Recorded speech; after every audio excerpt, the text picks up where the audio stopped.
Assalamualaikum warahmatullahi wabarakatuh. Alhamdulillahirabbil alamin. Wassalatu wassalamu ala asyrofil anbiya'i wal mursalin wa ala alihi wa sahbihi ajmain. Amma ba'du. Yang kami hormati Bapak Muhammad Nasyah Agus Saputra selaku dosen pengampu mata kuliah Agama Islam dan Kemuhammadiyaan Universitas Muhammadiyah Surabaya, serta rekan-rekanku sekalian yang saya hormati. Ada 6 pokok bahasan yang akan kita sampaikan. Yang pertama adalah hakikat manusia. Yang kedua adalah asal kejadian manusia. Yang ketiga adalah potensi manusia. Yang keempat adalah kelemahan manusia. Yang kelima adalah sifat-sifat manusia. Dan yang keenam adalah kelebihan manusia atas makhluk lain. Hakikat manusia. Manusia adalah makhluk ciptaan Allah yang memiliki peranan penting dalam kehidupan di muka bumi. Manusia juga dipandang sebagai makhluk yang paling tinggi derajatnya dibandingkan makhluk lain. Buktinya apa? Buktinya di dalam Al-Quran diceritakan bahwa Allah menyuruh malaikat untuk tunduk kepada Nabi Adam alaihissalam yang merupakan cikal bakal penciptaan manusia. Tujuan penciptaan manusia. Adapun tujuan Allah menciptakan manusia adalah agar manusia dapat menjadi khalifah atau pemimpin di muka bumi, yaitu dengan menjaga alam beserta isinya, serta menerapkan akhlak dan perilaku yang baik kepada sesama manusia dan juga makhluk lain. Tugas utama manusia adalah beribadah dan menyembah Allah, menjalankan perintahnya serta menjauhi larangannya. Hakikat manusia adalah fitrah yang diberikan Allah agar manusia dapat menjalankan peran dan fungsinya dalam kehidupan dan melaksanakan tugas, sehingga tidak menghilangkan hakikat utama penciptaannya. Kemudian manusia. Asal-usul manusia dalam Islam dapat dijelaskan dalam proses penciptaan manusia pertama, yaitu Nabi Adam alaihissalam. Nabi Adam alaihissalam adalah manusia pertama yang diciptakan oleh Allah dan diberikan ilmu pengetahuan serta kesempurnaan dengan segala karakternya. 5 tahap penciptaan manusia berdasarkan surat Al-Mu'minun ayat 12 sampai dengan 14. Ada Al-Nutfah, Al-Alaqah, Al-Mudghah, Al-Izam, dan Al-Lahm. Al-Nutfah adalah bertemunya sel sperma laki-laki dan sel telur perempuan yang kemudian terjadi pembuahan. Tahap selanjutnya adalah Al-Alaqah, yaitu segumpal darah, di mana sel telur yang sudah dibuahi tadi tertanam dalam rahim. Fase ini terjadi pada minggu pertama atau hari ke-7 setelah pembuahan. Step selanjutnya adalah al-mudghah, yaitu segumpal daging, di mana embrio yang sudah berkembang ini sudah mulai terbentuk otak, saraf, dan telinganya. Kemudian step selanjutnya adalah al-izam dan al-lahm, yaitu di mana proses pembalutan organ-organ yang sudah terbentuk sebelumnya dengan daging dan otot. Setelah itu baru ditiupkan ruh. Ruh merupakan penggerak dan pertanda kehidupan seorang hamba. Potensi manusia. Allah menciptakan manusia dengan dikaruniai dengan banyak hal. Salah satu karunia itu adalah potensi. Nah, diantaranya potensi itu adalah potensi akal, jasmani, hati, dan agama. Potensi akal. Sejak lahir kita diberi akal, di mana akal tersebut kita gunakan untuk mempelajari segala sesuatu yang ada di dunia ini. Seperti kita bisa menggunakan akal untuk mempelajari, untuk mengetahui alasan kenapa kapal bisa mengapung di atas air laut. Kita bisa menggunakan akal untuk menilai mana yang baik dan mana yang benar. Selanjutnya adalah potensi jasmani, yaitu raga kita atau wujud kita. Nah, dengan raga atau wujud tersebut, kita bisa menggunakannya untuk beraktivitas, untuk menjalani kehidupan, seperti kita bisa menggunakannya untuk bekerja, dan lain sebagainya. Selanjutnya adalah potensi hati, yaitu di mana kita dibekali hati yang bisa membantu kita atau membuat kita merasakan emosional, seperti empati. Kita bisa merasakan sedih, bahagia, terus kita bisa menghargai dan menghormati orang lain. Nah, itu adalah salah satu contoh potensi hati. Nah, dengan potensi hati itu, kita bisa menunjukkan rasa kepedulian kita, rasa cinta kasih kita terhadap sesama, baik sesama manusia atau sesama makhluk Tuhan, makhluk Allah, seperti hewan dan lain sebagainya, sehingga kehidupan kita itu berjalan harmonis. Potensi agama. Potensi ini dapat membantu kita menjalankan tujuan dan tugas penciptaan kita sebagai manusia, yaitu dengan beribadah kepada Allah, menjalankan perintah-perintahnya dan menjauhi larangannya. Selain itu, kita bisa menggunakannya sebagai pedoman hidup, baik dalam menghadapi masalah ataupun mengambil keputusan. Jadi, dengan karunia yang Allah berikan, kita dapat meraih keistimewaan, kemuliaan, dan manfaat bagi diri kita sendiri maupun orang lain. Bismillahirrahmanirrahim. Saya akan melanjutkan tentang kelemahan-kelemahan manusia. Manusia diciptakan oleh Allah untuk menyembah kepadanya. Itu terdapat dari Quran surat Az-Zariyat surat nomor 51 ayat ke-56 yang bunyinya wa mas khalaqtul inna wal insa illa liya'budun, yang artinya aku tidak menciptakan jin dan manusia melainkan agar mereka beribadah kepadaku, serta menjalankan tugas dan kewajiban seperti mengelola atau yang disebut dengan khalifah, menyuruh hamba kepada yang makruf dan menghindari yang mungkar. Niscaya semua itu akan diminta pertanggungjawaban oleh Allah SWT. Memang amanat, tugas, dan kewajiban yang dibebankan kepada manusia itu masih dalam batas kesanggupannya, sebab Allah secara tegas menyatakan Dia tidak akan membebani manusia di luar batas kesanggupannya. Namun di lain pihak, secara kodrat manusia memiliki kelemahan. Kelemahan manusia yang disebutkan dalam Al-Quran bermacam-macam. Beberapa diantaranya merupakan tabiat buruk. Tabiat buruk manusia, zalim dan bodoh, seperti tercantum pada Quran surat Al-Ahzab. Allah berfirman, sesungguhnya kami telah mengemukakan amanat atau tugas keagamaan kepada langit, bumi, dan gunung-gunung, maka semuanya enggan untuk memikul amanat itu dan mereka khawatir akan mengkhianatinya, dan pikullah amanat itu oleh manusia.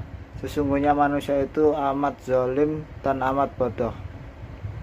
Kedua, manusia bertabiat membantah, yang tercantum dalam Quran surat Al-Kahfi ayat 54. Allah berfirman, dan sesungguhnya kami telah mengulang-ulangi bagi manusia dalam Al-Quran ini bermacam-macam perumpamaan, dan manusia adalah makhluk yang paling banyak membantah. Yang ketiga, manusia bertabiat tergesa-gesa, yang tercantum dalam Quran surat Al-Isra ayat 11. Allah berfirman, dan manusia itu berdoa untuk kejahatan sebagaimana dia berdoa untuk kebaikan, dan adalah manusia itu cenderung tergesa-gesa. Keempat, manusia bertabiat melampaui batas, yang tercantum dalam surat Quran surat Yunus ayat 12. Allah berfirman, dan apabila manusia ditimpa bahaya dan dia berdoa kepada kami dalam keadaan terbaring, duduk, atau berdiri. Tetapi setelah kami hilangkan bahaya itu daripadanya, dia kembali melalui jalannya yang sesat, seolah-olah dia tidak pernah berdoa kepada kami untuk menghilangkan bahaya yang telah menimpanya. Begitu orang-orang yang melampaui batas itu memandang baik apa yang selalu mereka kerjakan. Kelima, manusia bertabiat ingkar dan tidak berterima kasih yang tercantum dalam Quran surat Al-Adiyat ayat 6. Allah berfirman, sesungguhnya manusia itu sangat ingkar dan tidak berterima kasih kepada Tuhannya. Keenam, manusia bertabiat keluh kesah dan kikir yang tercantum dalam Quran surat Al-Ma'arij ayat 19 sampai dengan 21. Allah berfirman, sesungguhnya manusia itu diciptakan bertabiat keluh kesah, lagi kikir.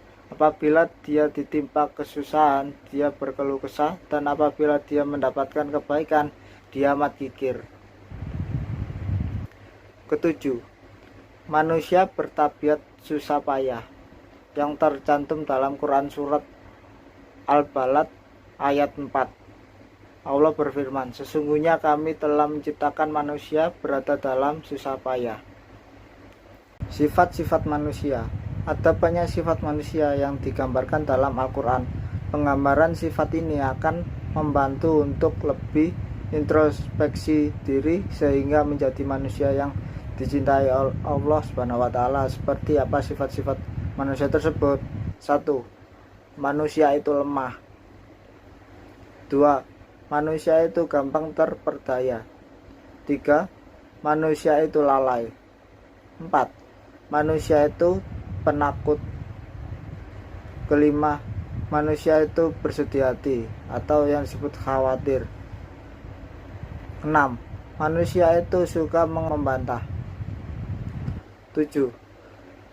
Manusia itu suka berlebihan. Dan 8. Manusia itu pelupa. Dan masih ada banyak lagi sifat-sifat manusia yang tercantum dalam Al-Quran. Kelebihan manusia atas makhluk lain. Dalam banyak ayat, Al-Quran memuji-muji manusia karena memiliki keistimewaan dibanding ciptaan Allah lainnya. Keistimewaan ini lah yang menjadikan manusia memiliki posisi yang lebih mulia dan utama dari malaikat sekalipun. Allah SWT berfirman, dan sesungguhnya kami telah memuliakan anak cucu Adam, dan kami angkut mereka di darat dan di laut, dan kami beri mereka rezeki dari yang baik-baik, dan kami lebihkan mereka di atas banyak makhluk yang kami ciptakan dengan kelebihan yang sempurna. Quran surat Al-Isra ayat 70. Di awal penciptaannya, para malaikat bersujud kepada Nabi Adam kecuali iblis. Iblis merasa bahwa penciptaan dirinya lebih mulia dari manusia. Manusia dari tanah sedangkan iblis dari api. Padahal kemuliaan dari keistimewaan Nabi Adam bahkan berkaitan dengan bahan penciptaannya, sehingga iblis membanding-bandingkan dengan dirinya. Tapi kaitan dengan keistimewaan potensi yang dimiliki manusia sebagai bahan menapaki hidup di dunia kelak. Keistimewaan manusia dibanding makhluk lain ialah sebagai berikut. Keistimewaan manusia. Manusia memiliki ilmu pengetahuan. Manusia memiliki potensi, kemampuan memahami berbagai macam ilmu karena manusia dibekali akal yang dengannya bisa berpikir dan mengolah berbagai macam pengetahuan. Suatu kemampuan yang tidak dimiliki makhluk lainnya. Allah berfirman, dan dia ajarkan kepada Adam nama-nama semuanya, kemudian dia perlihatkan kepada para malaikat seraya berfirman, sebutkan kepadaku nama semua benda ini. Jika kamu benar, mereka menjawab, Maha suci Engkau, tidak ada yang kami ketahui selain apa yang telah Engkau ajarkan kepada kami. Sesungguhnya Engkau lah yang maha mengetahui, maha bijaksana. Dia berfirman, wahai Adam, beritahukanlah kepada mereka nama-nama itu.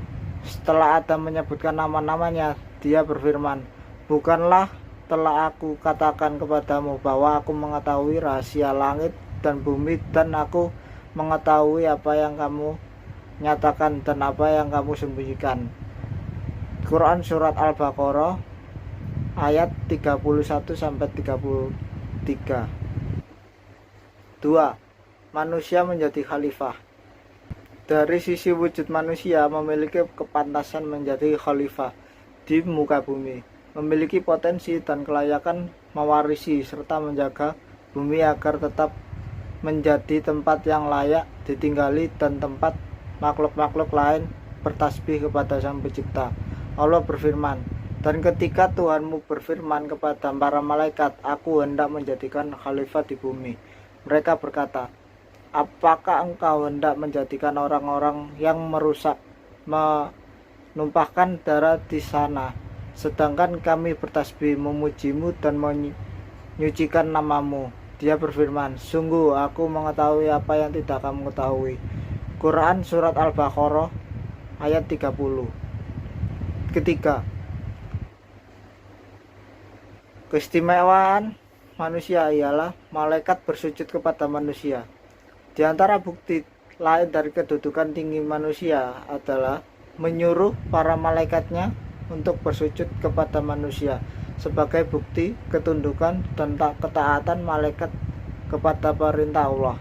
Allah berfirman, ingatlah ketika Tuhanmu berfirman kepada malaikat, sesungguhnya aku akan menciptakan manusia dari tanah.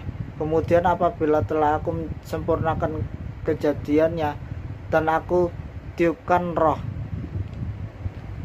ciptaanku kepadanya, maka tunduklah kamu dengan bersujud kepadanya.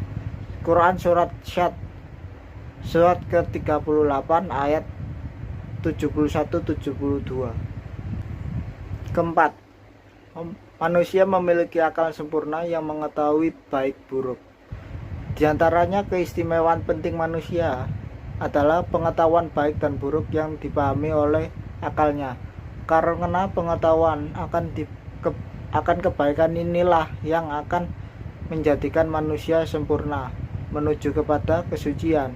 Namun sebaliknya, jika menentang akal dan mempertuturkan bahwa nafsu akan menjerumuskan dan menjadikan makhluk yang hina.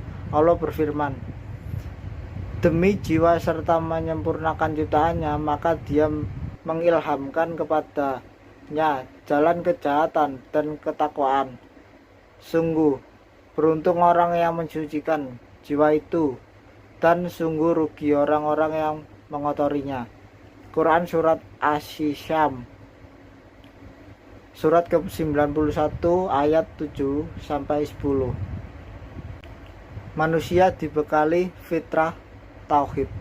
Manusia dibekali fitrah untuk bertauhid kepada Allah sebagai penciptanya. Manusia memiliki kecenderungan kepada agama, mencari pencipta lalu tunduk menyembahnya. Jika tidak, niscaya dalam kehidupannya atau senantiasa gelisah, tidak akan pernah tentram selama belum bersama Tuhan. Allah berfirman, maka hadapkanlah wajahmu dengan lurus kepada agama sesuai fitrah Allah, disebabkan Dia telah menciptakan manusia menurut fitrah itu. Tidak ada perubahan pada ciptaan Allah. Itulah agama yang lurus, tetapi kebanyakan manusia tidak mengetahui. Quran Surat Ar-Rum surat 30 ayat 30. Mungkin itu yang bisa saya sampaikan dalam presentasi ini. Kurang lebihnya kami kelompok 2 meminta maaf sebesar-besarnya. Wabillahi taufiq hidayah. Wassalamualaikum warahmatullahi wabarakatuh.